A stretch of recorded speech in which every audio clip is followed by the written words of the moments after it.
மக்களே, இன்றைக்கி நம்ம பார்த்தீங்கன்னா எங்கே இருக்கிறோன்னு பார்த்தீங்கன்னா உங்களுக்கு தெரிஞ்சிருக்கோம். இன்றைக்கி நம்ம எஸ்எஸ் ஹைதராபாத் பிரியாணி கடைக்கு தான் வந்திருக்கிறோம். பாருங்கள், இன்றைக்கி எதுக்கு வந்திருக்கிறோன்னா, நம்ம ஜொமேட்டோவில் வேலை செய்கிறனால நமக்கு எஸ்எஸ் ஹைதராபாத் பிரியாணி கடையில் ஆர்டர் வந்திருந்தது. எடுக்க போயிருந்தோம். இன்றைக்கி பார்த்தீங்கன்னா குறைஞ்சபட்சம் பார்த்தீங்கன்னா ஒரு 2-3 தடவை வந்திருப்போம். சரியான கூட்டம். இன்றைக்கி ஞாயிற்றுக்கிழமை பார்த்தீங்கன்னா சரியான கூட்டம். பாருங்கள் எப்படி நிற்கிறாங்க பாருங்கள். நாங்கள் வந்து ஜொமேட்டோ, ஸ்விக்கி ஓட்டுறவங்களே பாருங்கள் எவ்வளோ வரிசையாக நின்று ஆர்டர் எடுத்துகிட்டு இருக்கிறோன்னு.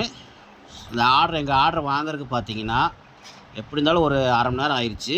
அப்போ வெளியே நின்று சாப்பாட்டுக்கு நிற்கிறவங்க எப்படின்னு யோசனை பண்ணி பாருங்கள், எவ்வளோ நேரம் கழிச்சு சாப்பிடுவாங்கன்னு.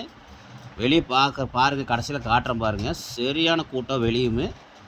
பாருங்கள், நான் நின்றுருக்கிறேன் பாருங்கள் வரிசையில். பார்த்தீங்கன்னா அவங்களுக்கு தெரிஞ்சிருக்கோம். பாருங்கள், பிரியாணி அடிச்சுக்கிட்டே இருக்கிறாங்க மக்களே. அதுவும் பார்த்தீங்கன்னா வாசம் பட்டை கிளப்புது, சாப்பிடும் போல் தோணுது.